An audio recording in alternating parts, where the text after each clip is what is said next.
জয় মাতারা, জয় গুরু বামদেব। উত্তর দিকে মাটির ফুলদানি পরিহার করুন, রাখবেন না।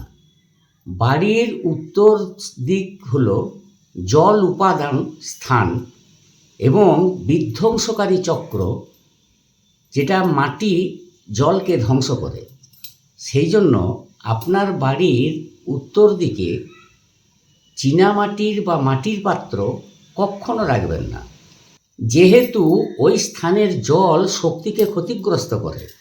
সেই হেতু আপনার জীবনের উন্নতিও তাতে নেতিবাচক হয়ে দাঁড়াবে।